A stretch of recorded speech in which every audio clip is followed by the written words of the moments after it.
दोस्तों, SP madam साधारण से कपड़ों में एक दुकान से कपड़ा खरीदने के लिए जाती है, लेकिन वहां पर उनके साथ कुछ ऐसा हो जाता है कि उनकी और दुकानदार की किसी बात को लेकर झड़प हो जाती है और दुकानदार उन्हें धमकी देने लगता है कि आप या तो मेरी बात मान जाओ, वरना मैं पुलिस को बुला लूंगा और फिर देख लेना, आपको जेल की हवा खानी पड़ेगी। इस बात को सुनकर एसपी मैडम मुस्कुराने लगती है और दुकानदार से कह देती है कि ठीक है, अगर ऐसी बात है तो आप पुलिस को ही बुला लो, वहीं आकर हमारा फैसला कर देगी। क्योंकि एसपी मैडम के दिमाग में यह था कि पुलिस वाले आने के बाद उन्हें पहचान लेंगे और उसके बाद यह सब कुछ यहीं पर सॉर्ट आउट हो जाएगा, लेकिन जैसे ही पुलिस वाले आते हैं तो वह दुकानदार उनसे कुछ ऐसा कहता है जिसे सुनने के बाद वह पुलिस वाले एसपी मैडम को अपने साथ लेकर वहां से जाने लगते हैं। अब एसपी मैडम इस बात को देखकर बड़ी हैरान है कि उन्होंने उसे नहीं पहचाना और उल्टा वह गलत का साथ दे रहे हैं। इसके बाद इस कहानी में कुछ ऐसा होता है जिसकी किसी ने कल्पना भी नहीं की होगी। क्या हुआ था, इससे आगे पूरी कहानी की सच्चाई जानने के लिए वीडियो को अंत तक जरूर देखें। दोस्तों, बिहार के पटना सिटी में एक नए एसपी साहिबा की नियुक्ति होती है। एसपी साहिबा, जिनका नाम था रजनी सिंह, और रजनी सिंह अपनी ईमानदारी के लिए बहुत ही ज्यादा प्रचलित हुआ करती थीं। वह जहां पर भी जाया करतीं, ईमानदारी से काम किया करतीं, तो चारों तरफ उनकी ईमानदारी के चर्चे रहा करते थे। अब जैसे ही उनकी यहां पर पोस्टिंग होती है, तो पोस्टिंग हुए उन्हें एक ही दिन हुआ था और दूसरे ही दिन उनके पास उनका छोटा भाई आ जाता है। दरअसल उनके छोटे भाई की शादी आने वाली थी और वह शादी पर अपनी बहन को अपने साथ ले जाना चाहता था। एसपी साहिबा का पूरा भरा पूरा परिवार है, लेकिन वह फिलहाल यहां पर शिफ्ट नहीं हुआ है, तो वह अपने भाई को समझाने लगती है। कहती है कि भाई, कोई बात नहीं, तुम शादी कर लो, मैं बाद में किसी दिन आकर तुमसे मिल लूंगी। लेकिन उनका भाई कहने लगता है कि नहीं बहन, अगर आप शादी में नहीं आओगी तो मैं बिल्कुल भी शादी नहीं करूंगा। यानी कि भाई बहन में काफी अच्छा प्यार था, तो इसी वजह से जो एसपी मैडम होती है वह शादी में आने के लिए हामी भर लेती है और कहती है कि ठीक है भाई, तुम चिंता मत करो, मैं जरूर से तुम्हारी शादी में आऊंगी। ऐसा कहकर एसपी साहिबा ने अपने भाई को समझा दिया था, तो उसका भाई भी इस बात को मान जाता है और शाम को उससे कुछ बात करने के बाद वहां से अपने घर चला जाता है। एसपी साहिबा ने कह दिया था कि ठीक है, कल शाम को मैं तुम्हारे यहां पर आ जाऊंगी, तुम किसी भी तरह की चिंता मत करो। अब इसके बाद एसपी साहिबा दूसरे दिन सुबह सुबह उठकर वहां पर जाने की तैयारी करने लगती है। वह सोचती है कि मैं शादी में जा रही हूं, तो अच्छे कपड़े तो मेरे पास होने चाहिए। यही सोचकर एसपी साहिबा अपनी पर्सनल गाड़ी लेती है और साधारण से कपड़ों में मार्केट में कपड़ों की खरीदारी करने के लिए चली जाती है। पहले एसपी साहिबा कई बड़ी बड़ी दुकानों पर जाती है, लेकिन वहां पर उन्हें कोई साड़ी पसंद नहीं आती। ऐसे घूमते घूमते एसपी साहिबा एक और दुकान पर पहुंच जाती है, जिसका नाम था सुरेश साड़ी भंडार। अब सुरेश साड़ी भंडार की दुकान पर पहुंचने के बाद वह वहां पर जाकर अपने लिए साड़ियां देखने लगती है। अभी तक एसपी साहिबा को घर से आए हुए लगभग 2 से 3 घंटे हो गए थे, लेकिन अभी तक उन्हें कोई भी साड़ी पसंद नहीं आई थी। जैसे तैसे करके इस दुकान पर उन्हें एक साड़ी पसंद आती है, तो एसपी साहिबा उस दुकानदार से उस साड़ी का मोल भाव करने लगती है। जो दुकानदार होता है वह कहने लगता है कि मैडम, हमारी दुकान का एक ही रेट है, वो बाहर आपने बोर्ड पर लिखा भी देखा होगा, और इस साड़ी का जो एक ही दाम है वह है 10000000।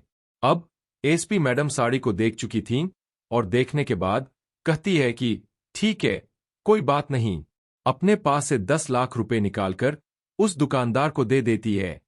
दुकानदार उन पैसों को गिनता है और गिनने के बाद उन पैसों को अपने पास रख लेता है। उन्होंने पैसे अपने पास रख लिए थे और इसके बाद उस साड़ी को पैक करके एसपी मैडम को दे दिया था। एसपी मैडम भी खुशी खुशी वहां से वापस लौटने लगती है, क्योंकि उन्हें जो चीज चाहिए थी वह चीज मिल गई थी।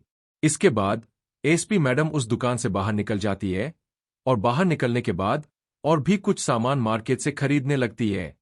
जैसे ही वह दूसरी दुकान में जाकर कुछ खरीदारी कर रही थी, तो उसी दौरान उनका वह थैला, जिस थैले के अंदर उन्होंने वह साड़ी रख रखी थी, वह थैला गिर जाता है और गिरने के बाद वह साड़ी उससे बाहर निकल आती है। जैसे ही वह साड़ी बाहर निकलती है, तो एसपी मैडम को साड़ी में खास दिखाई दे जाता है। अब खास कुछ लोग नहीं समझेंगे, तो आप लोगों को बता देता हूं। कपड़े के अंदर जब कपड़े को बनाया जाता है, तो कई बार धागों के गुच्छे इकट्ठे हो जाते हैं और उसी को खास कहा जाता है। इसके बाद एसपी मैडम उसी दुकान के अंदर उस साड़ी को फैलाकर देखती है, तो उसमें जगह ऐसे खास बने हुए थे जो कि साड़ी की खूबसूरती को पूरी तरह से बर्बाद कर रहे थे। इसके बाद एसपी मैडम वहां से उस दुकानदार से जो कुछ उन्हें खरीदना था उसे खरीदती है और दोबारा से उसी सुरेश साड़ी भंडार पर पहुंच जाती है। वहां जाने के बाद वह दुकानदार को यह सब कुछ दिखाती है और कहने लगती है कि यह साड़ी रख लो और मुझे कोई दूसरी साड़ी दे दो। अब इसके बाद दुकानदार अपना नाक भौं सिकोड़ने लगता है, लेकिन फिर भी मजबूरन वह एसपी मैडम को दूसरी साड़ी दिखाने लगता है। अभी तक दुकानदार को नहीं पता कि यह यहाँ की एसपी है और ना ही एसपी मैडम ने यह बात जाहिर होने दी थी। इसके बाद एसपी मैडम काफी देर तक उस दुकान के अंदर साड़ियां ढूंढती है, लेकिन उन्हें कोई भी साड़ी पसंद नहीं आती। जब उन्हें साड़ी पसंद नहीं आती, तो वह दुकानदार से कहने लगती है कि अंकल जी, आपके यहाँ की कोई भी साड़ी मुझे पसंद नहीं आ रही, तो आप ऐसा करो, मुझे पैसे ही वापस दे दो, मैं किसी और दुकान से देख लूंगी। लेकिन तभी जो दुकानदार है वह पैसे देने से मना कर देता है और दुकान में लगे हुए एक छोटे से पर्चे की तरफ इशारा करता है, जिस पर्चे पर लिखा हुआ था, बिका हुआ माल वापस नहीं होता, केवल बदला जाएगा। अब एसपी मैडम जब इस बात को सुनती है तो बड़ी हैरान होती है। तभी वह कहने लगती है कि देखो, वो बात तो ठीक है अंकल, लेकिन 10 लाख रुपए की मैंने साड़ी खरीदी थी, अब उस साड़ी के अंदर कमियां निकल आईं, तो मैं क्या करूं? इसमें आपकी भी तो गलती है। लेकिन दुकानदार कहता है कि मैडम देखो, बहस मत करो, हमारे यहाँ का यह रूल है और हम इसको तोड़ नहीं सकते। तो वह कहने लगती है कि ठीक है, बिका हुआ माल वापस नहीं होता, लेकिन अभी तक मैं इसे अपने घर तक भी नहीं लेकर गई हूं, यहां से बस साइड की ही दुकान पर गई हूं और वहां जाकर मुझे यह चीज दिखाई दे गई, तो मैं इसे वापस करना चाहती हूं, तो इसमें बुराई ही क्या है? लेकिन दुकानदार अपनी बात पर अड़ जाता है और कहता है कि नहीं मैडम, यह वापस नहीं होगी, आप चाहे जो कर लो। इसके बाद एसपी मैडम कहने लगती है कि नहीं, यह वापस तो आपको करनी होगी, वरना मैं यहां से नहीं जाने वाली। ऐसा कहकर एसपी मैडम वहां पर बैठ जाती है और उस दुकानदार से उस साड़ी को वापस करने के लिए आग्रह करने लगती है। लेकिन जब दुकानदार देखता है कि यह महिला अड़िग है और यह यहां से नहीं जाने वाली, तो वह सीधा पुलिस को फोन करने की धमकी देने लगता है। वह कहता है कि या तो आप यहां से चले जाओ, वरना मैं पुलिस को बुलाकर आपको अंदर करवा दूंगा कि आप यहां पर मेरे साथ गलत कर रही हो और यहां पर सीसीटीवी कैमरे भी लगे हुए हैं। जब आपने एक बार सामान खरीद लिया, तो दोबारा यह वापस नहीं होगा। अगर आपको इसके बदले में और कुछ चाहिए, तो आप और कुछ ले सकती हो, लेकिन यह नहीं चलेगा कि आप दोबारा से पैसे वापस ले जाओ। अब जब एसपी मैडम पुलिस का नाम सुनती है, तो दुकानदार से कहने लगती है कि ठीक है, तुम पुलिस को बुला लो, कोई बात नहीं, वहीं आकर हमारा फैसला कर देगी कि आप मुझे वापस पैसे दोगे या नहीं दोगे। अब 10 लाख रुपए की बात थी, तो दुकानदार सोचने लगता है कि पुलिस को बुला लेता हूं, उसमें से 50,000 रुपए पुलिस वालों को दे दूंगा और वे लोग इसे यहां से धमका कर भगा देंगे। ऐसा सोचकर दुकानदार पुलिस वालों के पास फोन कर देता है और उन्हें अपनी समस्या बताकर उन्हें यहां पर बुला लेता है। इसके बाद जो एसपी मैडम होती है, वह सोचने लगती है कि आने दो पुलिस को, पुलिस तो आते ही मुझे पहचान लेगी और उसके बाद उल्टा इसी को डांट कर मेरे पैसे वापस दिला देगी। इसी वजह से मैडम ने अभी तक उसे महसूस नहीं होने दिया था कि वह एक एसपी है, क्योंकि वह देखना चाहती थी कि पुलिस वाले यहां पर कैसा व्यवहार करते हैं और वह उन्हें पहचानते हैं या नहीं पहचानते। थोड़ी देर बाद वहां पर पुलिस वाले आ जाते हैं और वहां पर आकर उस दुकानदार से बात करने लगते हैं। दुकानदार उन्हें एक साइड में ले जाता है और वहां पर चुपके से 50,000 रुपए अपने पास से निकालकर दरोगा की जेब में रख देता है। वह कहता है कि साहब, इसको यहां से ले जाओ, इसने मेरा जीना हराम कर रखा है। अब जैसे ही जेब के अंदर 50,000 रुपए आते हैं, तो जो पुलिस वाला होता है ईमानदारी से अपना काम करने लगता है, क्योंकि 50,000 रुपए की ताकत काफी ज्यादा होती है। तो 50,000 रुपए की वजह से वह महिला से बदतमीजी करने लगता है और उसको धमकाने लगता है। वह कहता है कि वैसे तो आप पढ़ी लिखी दिखाई दे रही हो, लेकिन इस तरह के काम करते हुए आपको शर्म नहीं आती। जब दुकान पर लिखा हुआ है कि बिका हुआ माल वापस नहीं होता, तो यह आपके माल को कहां से बदल ले। अब यह सब कुछ सुनने के बाद एसपी साहिबा बड़ी हैरान होती है, क्योंकि असलियत में उस दुकानदार की गलती थी। उसे अपना माल वापस लेना चाहिए था। जब साड़ी के अंदर डिफेक्ट है, तो उसको भला कोई व्यक्ति इतनी कीमत में क्यों लेगा? या तो उसको किसी भी तरह से कंप्रोमाइज करना था, लेकिन अगर कंप्रोमाइज वह नहीं कर सकते थे, तो उनके पैसे वापस देने थे। इस बात को देखकर एसपी साहिबा बड़ी हैरान होती है, और दूसरी हैरानी उन्हें इस बात की भी थी कि यह लोग आकर उल्टा उसे ही ब्लेम कर रहे हैं, और यह भी नहीं पहचान रहे हैं कि यह यहाँ की एसपी साहिबा है। तो एसपी साहिबा इस खेल को जारी रखना चाहती है, और इसी वजह से एसपी साहिबा उस दरोगा को समझाने लगती है। वह कहती है कि साहब, मैं कहाँ गलत हूं? यहां पर यह दुकानदार गलत है, और आपको इसके खिलाफ एक्शन लेना चाहिए। मेरे पैसे वापस लौटा दो, और इस साड़ी के अंदर खराबी है, तो मैं इसको भला क्यों लूंगी? इसके बाद दुकानदार कहने लगता है कि साहब, मैंने अच्छी तरह से इनको साड़ी दिखाया था, और दिखाने के बाद इसका मोल भाव किया था। तब तो इन्होंने पैसे देकर यहां से साड़ी खरीद ली थी, लेकिन अब बाद में आई है। हो सकता है साड़ी को बदल कर ले आई हो। इस बात को सुनकर एसपी साहिबा को गुस्सा तो बहुत आता है, लेकिन अभी वह देखना चाहती है। तभी वह दरोगा से कहने लगती है कि साहब, देखो, यह वही साड़ी है, और इनका ही थैला है। अगर आपको विश्वास नहीं है, तो साइड वाली दुकान तक मैं गई हूं, और आप यहां के सीसीटीवी कैमरे में इसकी रिकॉर्डिंग भी निकाल सकते हो। अब जो दरोगा है, वह जल्द से जल्द मामले को रफादफा करना चाहता है, और इसी वजह से वह एसपी साहिबा के ऊपर चिल्लाने लगता है। वह कहता है कि आपको शर्म नहीं आती? देखने से तो आप पढ़ी लिखी लग रही हो, फिर भी ऐसे काम करते हुए आपने हो सकता है यह साड़ी बदल दी हो।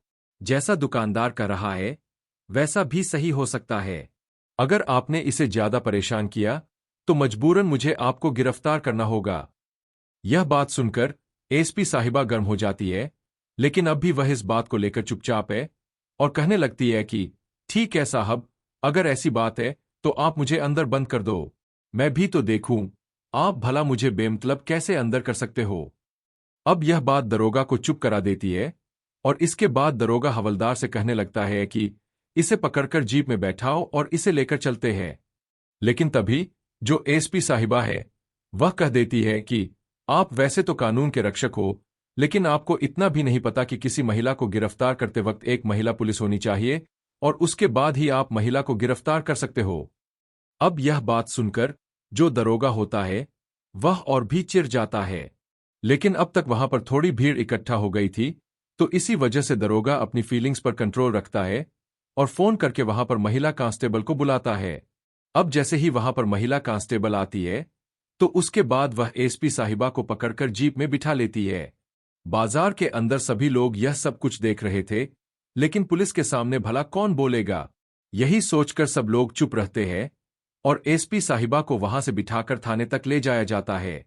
जैसे ही एसपी साहिबा थाने में पहुंचती है, तो थाने के अंदर एक पुलिस वाला था, जो एसपी मैडम को अच्छी तरह से जानता था, क्योंकि कुछ दिनों पहले एसपी साहिबा के यहां पर उसकी ड्यूटी लगी थी, और एसपी साहिबा की ईमानदारी के चर्चे वहां पर पूरी तरह से फैले हुए थे। तो स्टार्टिंग में जब उसने देखा, तो उसे तुरंत पहचान नहीं आया, लेकिन धीरे धीरे वह एसपी साहिबा को पहचान गया। और जैसे ही वह एसपी साहिबा को थाने के अंदर आते हुए देखता है कि पुलिस वाले उन्हें पकड़कर ला रहे हैं, तो वह एकदम से हैरान रह जाता है। वह आकर दरोगा को समझाने लगता है, कहता है कि साहब, आपने बहुत बड़ी गलती कर दी है, और इस गलती के लिए आपको बहुत कुछ पछताना पड़ेगा। लेकिन तभी जो एसपी साहिबा होती है, वह उस पुलिस वाले को देखकर समझ जाती है कि वह उन्हें पहचान चुका है। तो वह एकदम से उसे आंखों ही आंखों में चुप रहने का इशारा कर देती है, और पुलिस वाला भी समझ जाता है। इतनी ही देर में दरोगा कहने लगता है कि गलत क्या किया है? यह हमें चैलेंज कर रही थी कि कानून हमसे अच्छी तरह जानती है, तो इसी वजह से इसको उठा लाए हैं। एक रात हवालात की हवा खाएगी, तो इसे पता चल जाएगा कि कायदा कानून क्या होता है।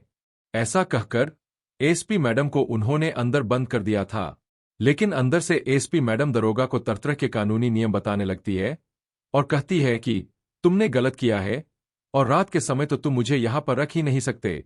फिर एक रात में हवालात की हवा कैसे खा सकती हूं? यह सब कुछ सुनकर दरोगा को और भी ज्यादा गुस्सा आता है और वह उस पर चिल्लाने लगता है, या तो तू चुप हो जा, वरना मैं कुछ महिला कांस्टेबल को भेजकर तेरी अच्छी तरह से पिटाई करवा दूंगा। तभी एसपी साहिबा उस पर भी कानून का पाठ पढ़ाने लगती है और कहती है, ऐसे भला कैसे आप मुझ पर पिटाई लगवा सकते हो? अगर हिम्मत है तो पिटाई लगवा कर दिखाओ। अब जो दरोगा होता है उसका गुस्सा 7वें आसमान पर पहुंच जाता है। यह सब कुछ वह पुलिस वाला देख रहा था जो एसपी साहिबा को जानता था। दरोगा गुस्से में आकर अपनी महिला कांस्टेबल को आदेश देता है, इसे अच्छे से सबक सिखा दो। इसके बाद जैसे ही महिला कांस्टेबल उसे लॉकअप के अंदर जाने लगती है तो एसपी साहिबा उन्हें रोकती है और कहती है, खबरदार, अगर एक कदम भी आगे बढ़ाया। इसके बाद महिला एसपी, जो कि अपना आई कार्ड अपने साथ लेकर आई थी, उसे निकालकर उन महिला कांस्टेबल के सामने लहरा देती है। अब जैसे ही महिला कांस्टेबल आई कार्ड देखती है तो एकदम से हैरान हो जाती है और जोरदार सलाम ठोक देती है। यह सब कुछ देखकर जो दरोगा था वह पूरी तरह से कंफ्यूज हो जाता है। लॉकअप का दरवाजा खुला हुआ था तो लॉकअप का दरवाजा खोलकर एसपी मैडम, जिसे अब तक मुजरिम समझा जा रहा था, बाहर आती है। बाहर आने के बाद वह दरोगा को धमकाने लगती है। अब दरोगा जब यह देखता है कि उसके सामने दोनों महिला कांस्टेबल ने सलाम मारा है और फिर एसपी साहिबा उसे धमका रही है, तो उसे समझने में देर नहीं लगती कि हो सकता है कि यह इस डिस्ट्रिक्ट की नई एसपी साहिबा हो। तभी जो पुलिस वाला एसपी साहिबा को अच्छी तरह से जानता था, वह सभी लोगों को एसपी साहिबा के बारे में बताता है और बताता है कि वह कितनी ईमानदार है और अपने काम के प्रति कितनी निष्ठा रखती है। इस बात को सुनने के बाद थाने के अंदर जितने भी पुलिस वाले थे जो अब तक एसपी साहिबा को नहीं पहचान रहे थे, वे एकदम से उन्हें सलाम ठोकते हैं। दरोगा, जो अब तक अकड़ में था, उसकी पतलून गीली हो जाती है। वह यह सब कुछ देखकर बड़ा ही परेशान हो जाता है और एकदम से मैडम के पैर पकड़कर माफी मांगने लगता है। वह कहता है, मैडम, मुझे माफ कर दो, मुझसे बहुत बड़ी गलती हो गई और आगे से ऐसा कुछ नहीं होगा। लेकिन तभी एसपी साहिबा उसे उठाती है और कहती है, नहीं, आपने गलती नहीं की है। आपने पूरी ईमानदारी से अपना काम किया है। मैंने वह चीज भी देखी थी जब उस दुकानदार ने आपकी जेब में 500 रुपए रखे थे और सोचा था कि 500 रुपए में अगर काम हो जाता है तो 10,000 रुपए का सामान खराब नहीं होगा। इसी वजह से आपने अपना काम पूरी ईमानदारी से किया है, तो आपको माफी मांगने की जरूरत नहीं है। आप बहुत ही ज्यादा ईमानदार हो, लेकिन आपकी जो ईमानदारी है वह रिश्वतखोरी के प्रति है, ना कि सरकार के प्रति। इस बात को सुनकर जो पुलिस वाला था वह और भी ज्यादा शर्मिंदगी महसूस करता है और उनसे और भी ज्यादा माफी मांगने लगता है। लेकिन एसपी साहिबा उससे कहती है, तुमने कोई गलती नहीं की है, यह तो तुमने गुनाह किया है और इस गुनाह की सजा तुम्हें जरूर मिलकर रहेगी। ऐसा कहते हुए एसपी साहिबा वहां से फोन लगाती है और कुछ उच्च अधिकारियों को वहां पर बुलाती है। उन्हें बुलाने के बाद वह पूरी की पूरी करतूत उस पुलिस वाले दरोगा की उन अधिकारियों को बताती है और कहती है, फौरन से फौरन इस पर कार्रवाई होनी चाहिए। लेकिन तभी जो उच्चाधिकारी थे वे कहने लगते हैं, मैडम, अगर इस पर आपको सख्त कार्रवाई करनी है तो इसके लिए आपको सबूत चाहिए। आपके पास क्या सबूत है कि इसने यह सब कुछ किया है और इसने सच में ही रिश्वत ली है? इस बात को सुनकर एसपी मैडम थोड़ी देर के लिए सोच विचार करने लगती है। तभी उन्हें याद आता है कि उस दुकान में लगे हुए सीसीटीवी कैमरे का जिक्र वह दुकानदार कर रहा था, क्योंकि उसने मैडम को भी धमकी दी थी कि इस दुकान में सीसीटीवी कैमरे लगे हुए हैं और पुलिस वालों को तुम्हारी हरकत मिल जाएगी।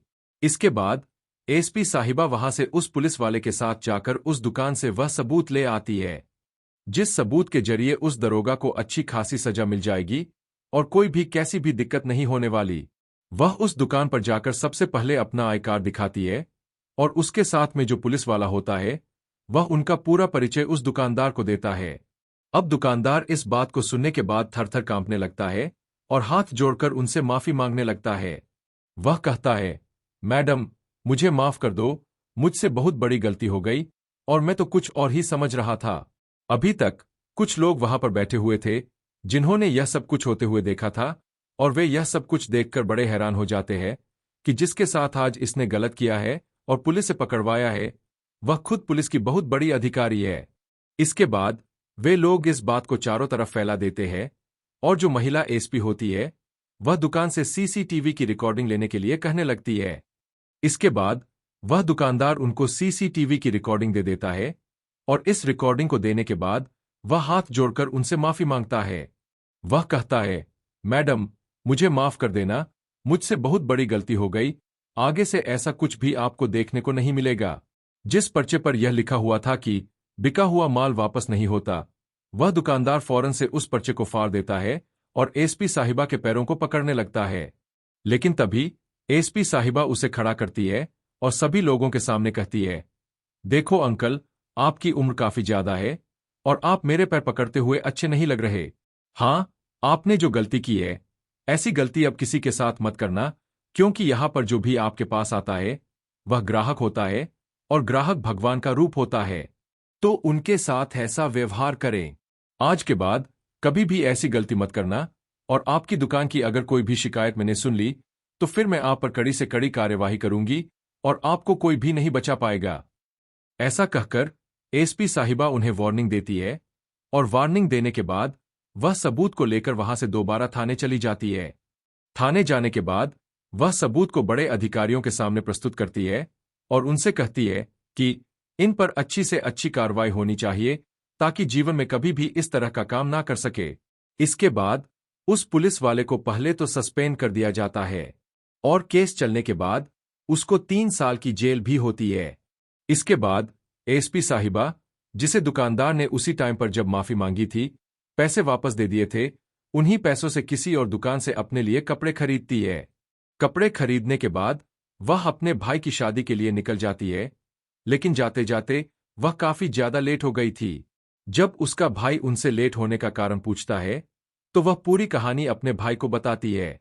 इस कहानी को सुनने के बाद भाई कहने लगता है, बहन, यह तो रोज रोज का है, यहां पर पुलिस वाले ऐसा ही किया करते हैं।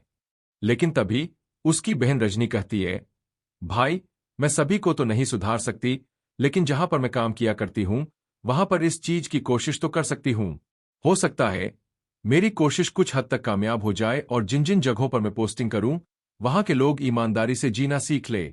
इसके बाद एसपी साहिबा अपने भाई की शादी अटेंड करती है और शादी को अटेंड करने के बाद दोबारा से अपनी ड्यूटी ज्वाइन करती है।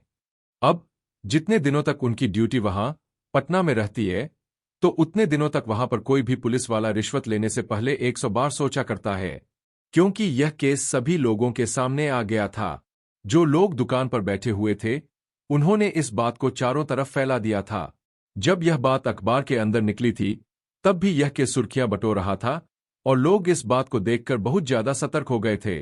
दोस्तों, यह थी आज की कहानी, जहां पर एक महिला एसपी सादे कपड़ों में दुकान पर जाती है, लेकिन वहां से उसे पुलिस पकड़ लेती है। आप क्या कहना चाहते हैं इस कहानी के बारे में? आपकी जो भी राय हो कमेंट बॉक्स में लिख सकते हैं, लोगों के साथ शेयर कर सकते हैं। वीडियो अगर अच्छी लगी हो तो वीडियो को लाइक और चैनल को सब्सक्राइब जरूर करें, ताकि हमें और भी ऐसे अच्छे अच्छे वीडियो बनाने के लिए हौसला मिल सके। इन कहानियों को सुनाने का उद्देश्य किसी को परेशान करना बिल्कुल भी नहीं है। यह कहानी आपको इसलिए सुनाई जाती है ताकि आप लोग इन कहानियों में से कुछ न कुछ सीख सके और अपने जीवन में उस चीज को अप्लाई कर सकें। मिलते हैं किसी नेक्स्ट वीडियो में नए टॉपिक के साथ। तब तक के लिए जय हिंद, जय भारत। आप सभी का बहुत बहुत धन्यवाद।